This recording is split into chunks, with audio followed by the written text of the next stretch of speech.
I'm going to tell you about 7 Washington, D.C. based movies that you can watch before your trip.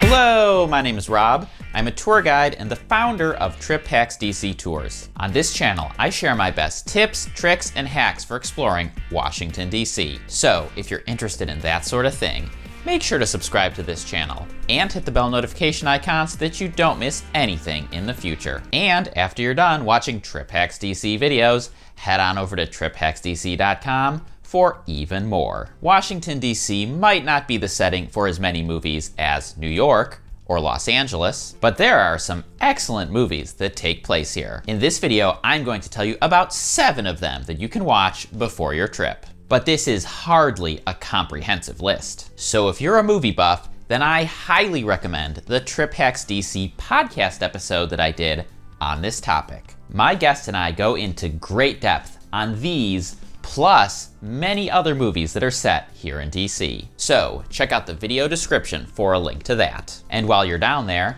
leave me a comment and let me know which of these 7 movies are your favorite. Or if your favorite Washington, D.C. movie didn't make this top 7 list, then let me know what it is. With all of that said, let's get to number 1, which is my personal favorite Washington, D.C. movie, National Treasure. And if it's allowed, I'll also include the sequel, National Treasure: Book of Secrets. And I know this is not exclusively a DC movie. The original movie was partially set in Philadelphia and New York, and in the sequel, they take a trip to Mount Rushmore. But come on, in both movies, all of the best scenes happen in DC. The premise of this movie is pretty far-fetched. In case you don't know, the characters need to steal the Declaration of Independence from the National Archives because there's a treasure map on the back. All the while, they need to do this while fighting off the bad guys who are also trying to steal the Declaration of Independence. In addition to the National Archives, the movie features many well-known Washington, D.C. sites, like the FBI headquarters,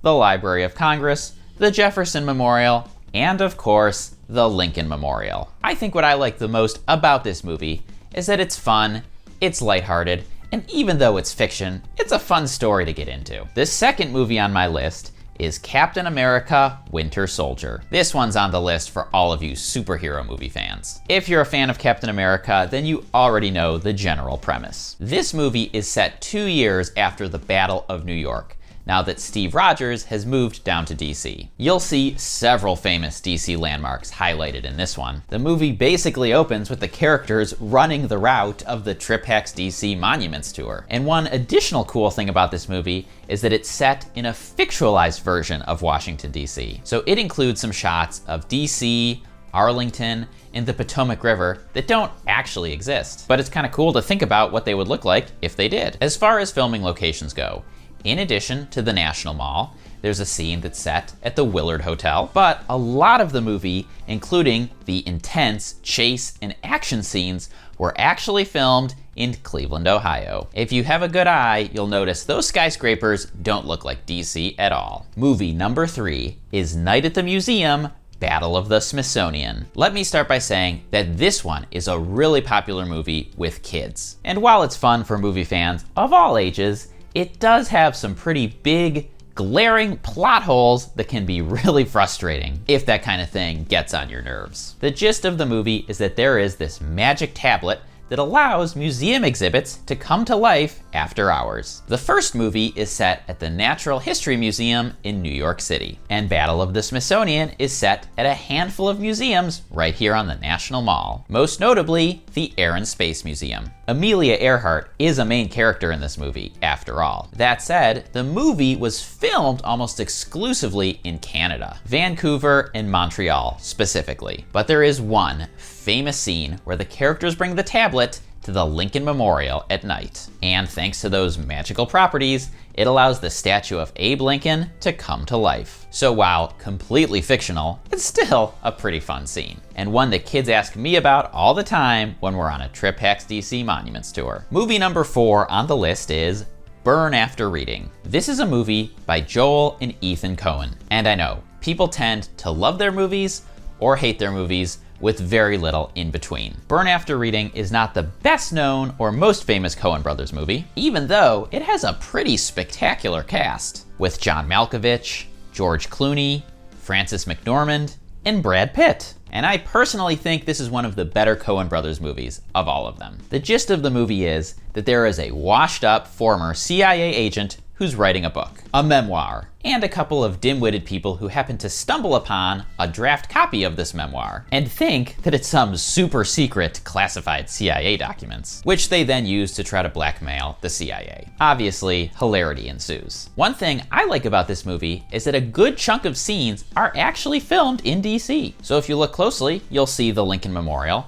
from the Arlington side, an angle that's typically not featured in the movies. You'll see some of the actual walking paths on the National Mall, where I take people on Trip Hacks DC tours. So yeah, unless you just really can't stand the Coen Brothers, Burn After Reading is good for a few laughs. Movie number 5 is Mr. Smith Goes to Washington. This one is an oldie. It came out in 1939, the same year actually as The Wizard of Oz. James Stewart plays Mr. Smith, who gets appointed to replace a deceased senator from an unnamed state. He's chosen partially because he has no political experience and corrupt politicians think he can be easily manipulated. Ultimately, this leads to Mr. Smith getting accused of trying to profit from his position as a senator. And perhaps the most famous scene of the movie, where Mr. Smith tries to prove his innocence by filibustering on the Senate floor. Back then, a filibuster meant literally standing and talking, in this case, for 25 hours straight. Now, given that the movie is over 80 years old,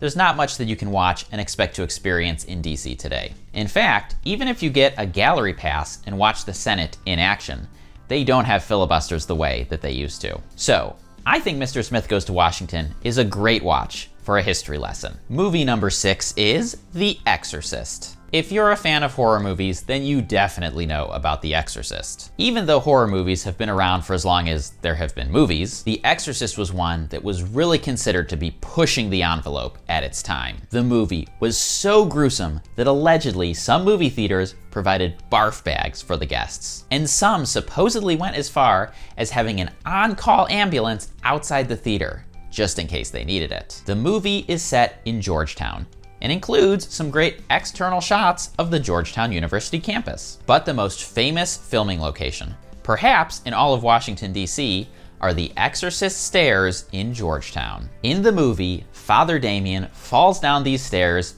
to his death after performing the exorcism. And when you come to Washington, D.C. these days, you can check out the stairs yourself, which makes it a pretty cool part of DC movie culture. And movie number 7.